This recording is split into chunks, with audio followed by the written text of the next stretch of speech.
Jibu swali lililopita la nyongeza la Mheshimiwa Hanje, commitment ya serikali ni ile ile kuhakikisha mechi hii ya fainali kati ya Simba na Berkane ya tarehe 27 ya mwezi huu, ambayo ni mechi ya kihistoria sana, inachezwa katika uwanja wa Benjamin Mkapa.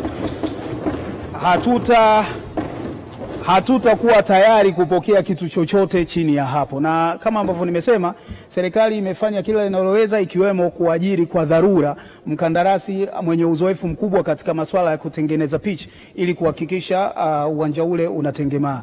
Na jana usiku mimi binafsi nilikuwa na kikao kirefu cha kwenye simu na viongozi wa CAF akiwamo Rais Daktari Motsepe ili kuhakikisha kwamba wanatusaidia na wao wenyewe wanatuletea consultants wa kimataifa kuhakikisha tunashauriwa vilivyo namna ya kutunza pichi ile. Kwa hiyo nimtoe hofu Mheshimiwa Shangazi na wapenzi wengine wa mpira wa miguu wakiwemo wapenzi wa Simba, mechi ile itachezwa pale pale na hakuna mahali inaenda, na tukio hili la kihistoria litafanyika mbele ya macho yao wakiwa wanalishuhudia. Asante. Mheshimiwa jibu swali.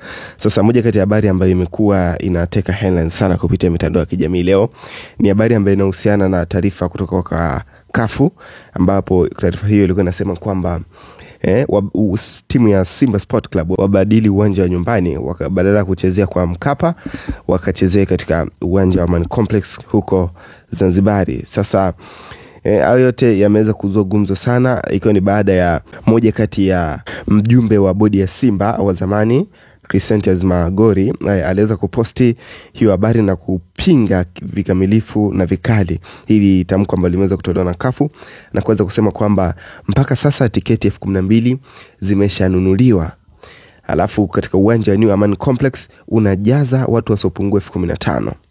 Sasa iweje tiketi 12,000 mpaka sasa zimenunuliwa? Ina maana bado watu wanaendelea kununua tiketi.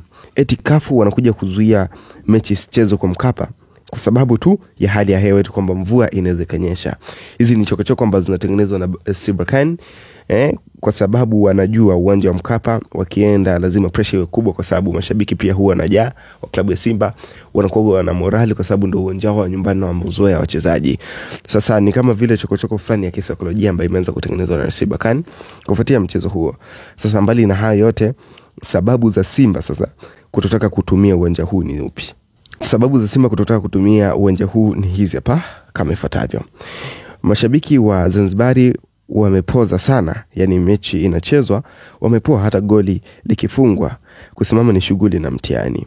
Namba 2, uwanja unabeba watu wachache sana, ikiwa ni inabeba watu 15,000 tu. Namba 3, uwanja huu Simba hawana uzoefu nao, utakuwa ni kama tu wako ugenini, yani wako away, hivyo hawatakuwa comfortable hata wachezaji katika kutumia uwanja huu.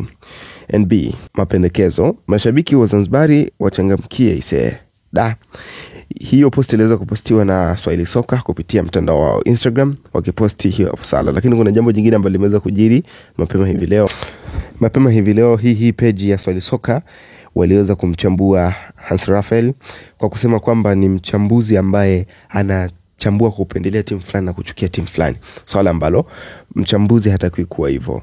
Sasa waliweza kumchambua hapa Hans Raphael kwa kile ambacho aliweza kukiandika mapema siku ya leo, akiongelea kuhusiana na soka la hapa Tanzania na kuitaja timu fulani, akionyesha dhahiri kwamba anaichukia. Ngoja ni nukuu maneno ambayo ameweza kuandika Swahili Soka, alafu baadaye nitakuambia kile ambacho alikiandika Hans Raphael kupitia page yake. Swahili Soka aliweza kuandika kama ifuatavyo: nimejaribu kupitia maandiko kadhaa ya Hans Raphael. Kijana anaonyesha ni jinsi gani anaichukia Simba. Kijana anaonyesha wazi kuwa yeye yupo upande gani, mpaka najiuliza maswali. Jamaa ana sauti, talanta yake, haheshimu talanta yake. Yeye ni mwandishi tena wa redioni na TV. Nachojua waandishi wengi wana timu zao hapa Bongo, lakini wanayaficha mahaba yao. Ila kijana kaonyesha chuki za waziwazi kabisa, poor professionalism. Hivyo ndivyo aliweza kuandika hivyo, lakini akaendelea kusema kwamba George Mbangile atabaki kuwa the best ever. Akaweza kumsifia George Mbangile, lakini akamchana Hans Raphael. Sasa ukipitia katika page ya Hans Raphael kwa kile ambacho alikiandika, ambacho ndo kama vile kimeweza kuzua taharuki kidogo kufuatia kile maneno ambayo kadhaa aliandika. Ngoja ni nukuu.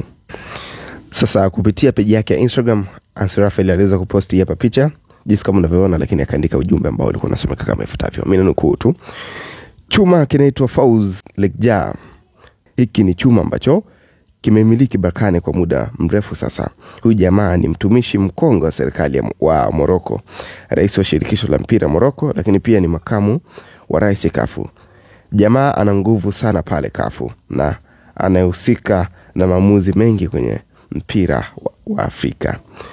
Hivyo ndivyo aliweza kuandika Hans Raphael kupitia page yake ya Instagram, akionyesha wazi kwamba ni kama vile ana chuki na klabu ya Simba. Hiyo Swahili Soka ndo ameweza kuandika hivyo moja kwa moja kupitia mtandao wake wa Instagram. Sasa mengi ameweza kuzuka kufuatia post yake, watu wengi wakisema kwamba ni kama vile hayuko mahiri kivile. Wakaweza kumsifia George Mbangile kwamba ndo mchambuzi bora wa soka sasa.